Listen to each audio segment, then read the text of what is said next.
Hello guys and welcome back to another Fortnite video. Today we'll be talking about how Chapter 3 Season 1 and 2 were some of the most spray heavy weapon seasons we've ever seen in Fortnite, and how I think we won't see a season like this ever again.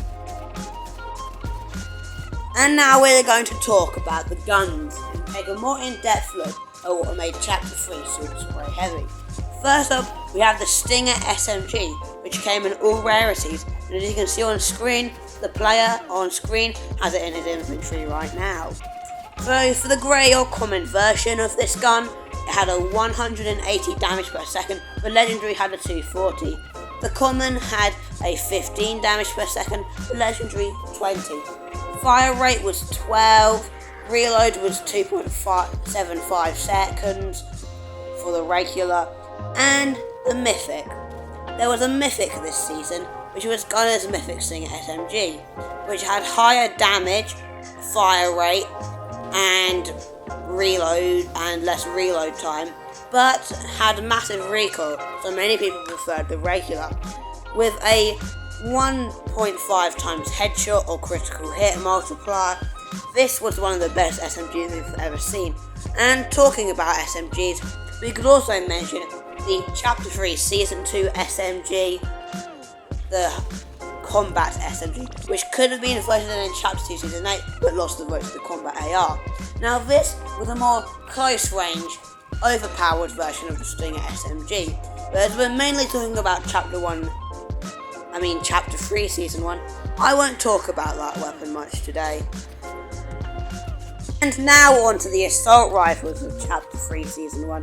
We have the Ranger Assault Rifle, which was a slow fire, high damage version, which was basically a slightly downgraded AK-47 or heavy assault rifle version. But then you also had the first red dot weapon, which I've made a full video covering how it changed Fortnite and how we play it forever. Gun, the MK7, with its famous red dot, with a very high fire rate, and a damage per second of 162 for the common, 198 for the legendary, a fire rate of a 9, damage 18 per shot for the common, 22 for the legendary, a magazine size of 35, a headshot multiplier of 1.5, and it had a mythic version called the Foundation's Mythic Assault Rifle, with a shorter reload time like Gunner's SMG, but it didn't have the recoil like Gunner's SMG did, and had a 209 damage per second, with a magazine size as 35 and a fire rate of 9.5 and a reload of 2.63 seconds. Now, if we take all of this into account, we realise that this season and the season after it were quite spray heavy, with the MK7 being vaulted after Chapter 3 Season 1, but was then later added back in the last time we saw it in Chapter 3 Season 2, and hasn't come back since.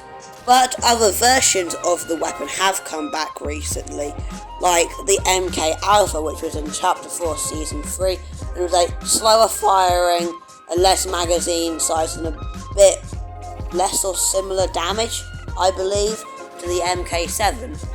So just a downgraded version. And we haven't seen the Stinger SMG since Chapter 3 Season 3, but the combat did make its glorious return in the same season that the MK Alpha was introduced. And also, let's not forget the shotguns.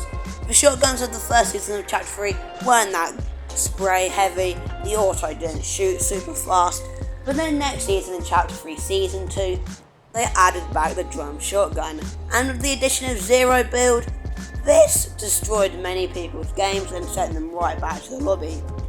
Well, this video took a long time to make. I hope you enjoyed it. Please go watch my MK7 video. It took a long time to make this, so please like and subscribe and comment what you think. I hope you enjoyed. Goodbye.